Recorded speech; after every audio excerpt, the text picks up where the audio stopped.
Alright guys, here we are to talk about episode 13, season 2 of The Twilight Zone. Oh boy. Once again, we get the treat of the professor from Gilligan's Island. What? Who? What? He played the main character in That the guy? episode. Yeah. I don't know Gilligan's Island. Well, this is his second appearance in Gilligan's Twilight Island is Zone. whack as fuck. He's the only person that I can actually pull out saying he's been in 2 Twilight Zones. It's probably happened already before, I just haven't noticed it. Yeah, he was in but season it 1. stood out dramatically. I'm like, he's been the main character in 2 episodes. So he was the guy from season 1 that could see like a shine on people when they were going to die or whatever? No, Oh, he was the guy who that is had... he? I don't know this man! He sucked a dirtbag from the gallows into the present day, and that guy kills him. He was the scientist man. He was a scientist. That did the thing. He's always been a professor. That's a great episode. No, I could see him now again. He could look exactly the way he looked, and I would not recognize him. He's the most bland, boring dude in the history of the world. He's a charmingly handsome, barely, smart man. And I barely watched Gilligan's Island. He reminds me of like an Aaron Eckhart or one of those guys. Yes, Who's the other guy? He's Aaron Eckhart's dad. Yeah, he was all like, I'm Frankenstein, though. He was running around. I have to kill Lincoln. Wait, no, I have to save Lincoln. Running around, yeah. So this episode's kind of cool. I like the concept. This is something I've talked about before. So like I like the idea of it being in the show. I like people talking about time travel and could you actually change things and how would that work and what the ramifications would be. Would things turn out the way you want? Could you actually stop something if you had to go back? We've done if you had to go back to stop 9/11, like what would you do? And like it's very difficult to stop an event, especially without giving your hand and becoming you know, guilty. There's some other video about that where they're like, okay, what do you do now? So do you do that? So are you confessing? Like what are you doing? How do you stop being like, oh shit? Because how are you gonna be like, it's gonna happen? They're like, okay, a lot of people say stuff every day is gonna happen. Why would they believe you? And you're like, oh fuck. Yeah, the guy ends up going to jail for life, but saves. Yeah, like I have to demonstrate intimate knowledge of this upcoming terrorist event, and then, like so no one believes you. Later, someone notices that you were, spot on, and then you fucking go to jail. I know. Yeah. No, I'm a time traveler. Cut me up and check the rings. I'm not from here. So like, if I had to go back to save Lincoln, I would hope that on my person I have something worth anything. Then I would try to just get into the show. And then, not knowing at all what John Wilkes Booth looks like, I would just, try to hover around that area, punching anyone who walked past Lincoln. And then irreparably changing my own life for the worse. That's probably the way to do it. I could see that turning into, if you were to write this to make it like the crushing personal story of whatever, you would be there trying to get close to the president, trying to help him and save him, and one of his guards would then go to be like, hey buddy, what are you doing here? And you're the reason why. Creating the opening for John Wilkes Booth, who is of course a gay vampire in this. Yeah, I was like, what is this guy? So when they showed him though, he looked so out of place that I'm like, he must be a time travel cop or something. Yeah, no, there was what the fuck is that guy? So I was like, okay, this is a young Vincent Price. What am I looking at here? What is this flamboyant cape wearing? And then I'm like, okay, so the only thing America knows about John Wilkes Booth is that he was an actor, which must mean he's a gay vampire. Wears a cape and comes in. Has use of drugs I study the science of the mind, and I will help you, and all this stuff. And he's doing all this weird, creepy shit, and you're like, okay. Cool. Why imprison him? Why drug him? Because he was going to interrupt my evil plan. Why not just kill him? Why not just be like, all right, I'll leave him in jail. I'll leave him in jail so he can't touch my plans. No, that was a whole this episode kind of sucks. This episode is kind of bad. I kind of remember this one, and when it I too love time travel, and I feel like there's a saving grace here where this might have been one of the earliest things of you try to change something and you can't, but then something else might change, like unexpected or expected intentions of time travel. But the bottom line is he travels back in time for no reason. He comes back for no reason.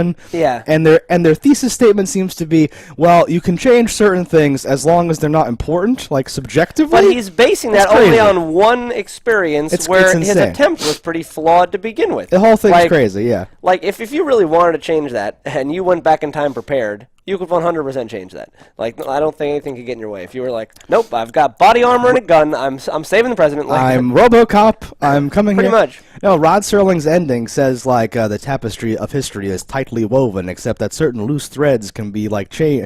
He was trying to make it sound which makes no sense. He was speaking bullshit. That's what I mean, but the Rod Serling angles are supposed to frame it up and give you the context of what the hell did I just watch or whatever. Sometimes things are not what they appear to be, and you're like, that's true. we thought it was that was the monster, but that's really the and you go through the whole thing. Yeah. So here he was like, which is like a totally asinine point, like the death of a president or that one cop becoming, making that guy like a millionaire should be equally like time. Every event is changing everything throughout whatever. Like, granted, the effect of a president is probably more substantial than a person, but we don't know. He's a guy. Yeah, but like the fabric of reality doesn't know that the president's more important than some guy. It's just wasn't Doctor Who saying something like Doctor Who says a lot of bullshit too.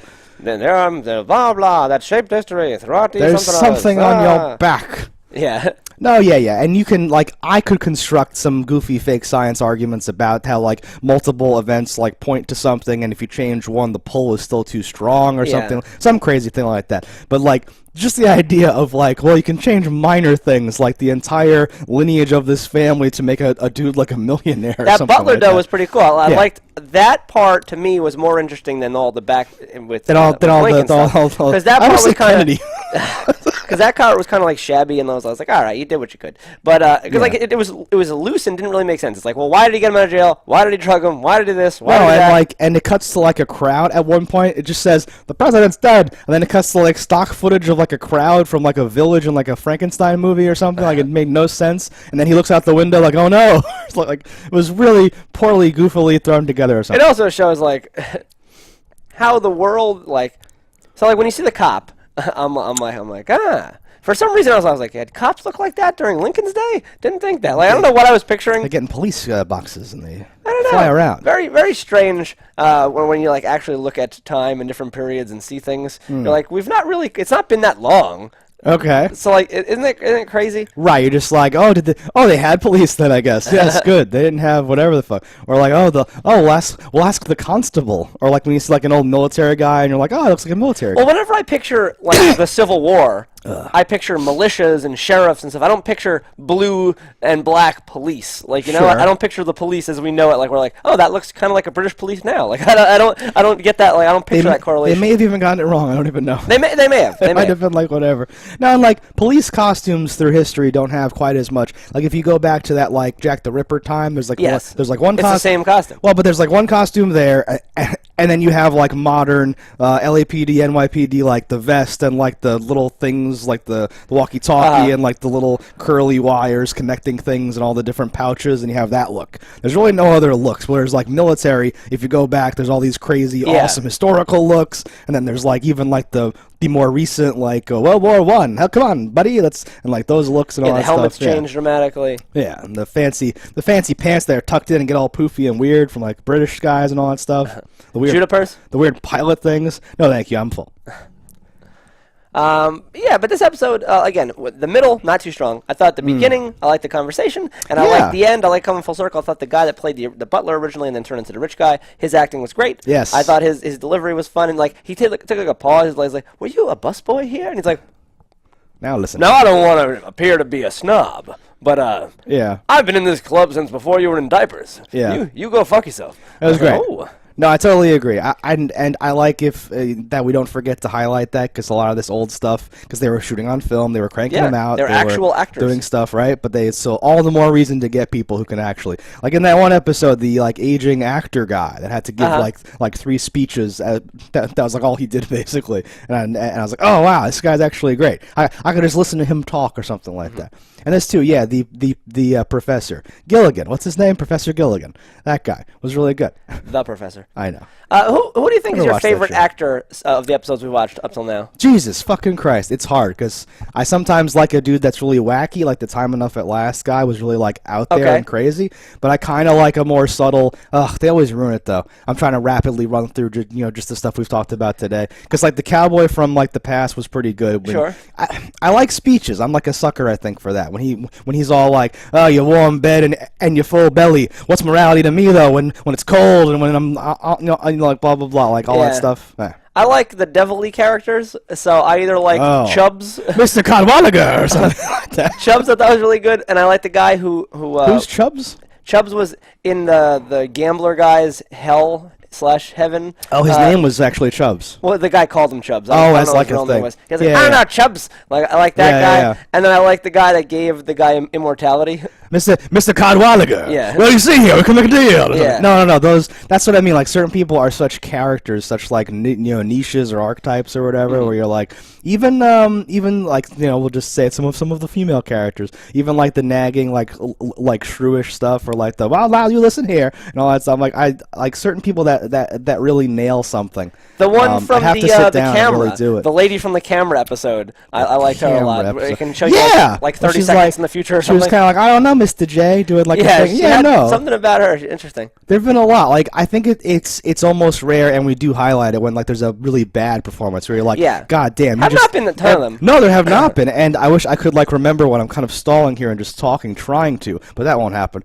But yeah, when someone's bad, you're like, how the fuck did this get through? Because again, like the old Saw is that they shot on film, they had all these costumes, there's like one time, there's no digital stuff, even like the editing was like hard to do, so they had to actually like learn their lines, nail their performances, do their things or whatever the fuck.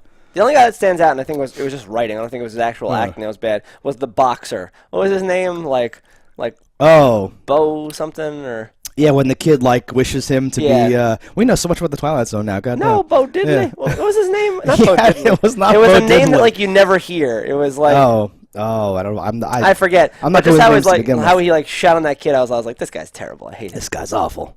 Yeah, certain Which people, might mean he was great. I don't know. No, certain people are like inconsistent, and certain people you're like, like maybe there was a communication problem where they told him you're gonna be like this, but then the episode doesn't make sense like that or something. But anyway, I do. Even though this episode makes no goddamn sense, I did like it.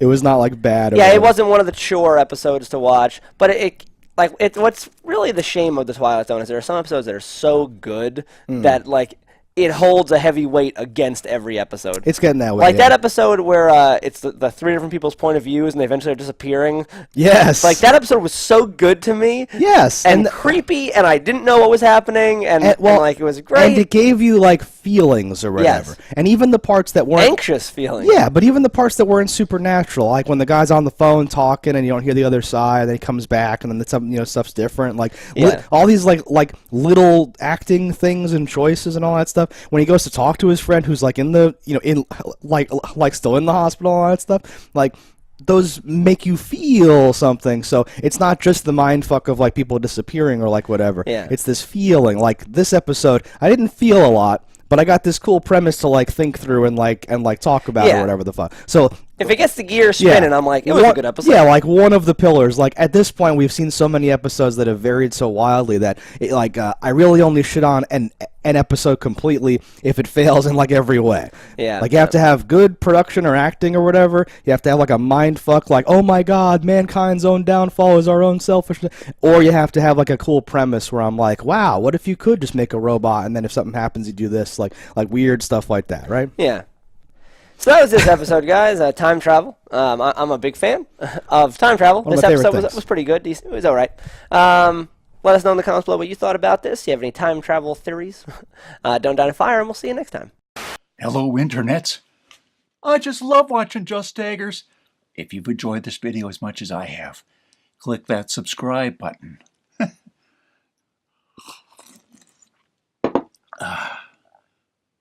Peace out, homies.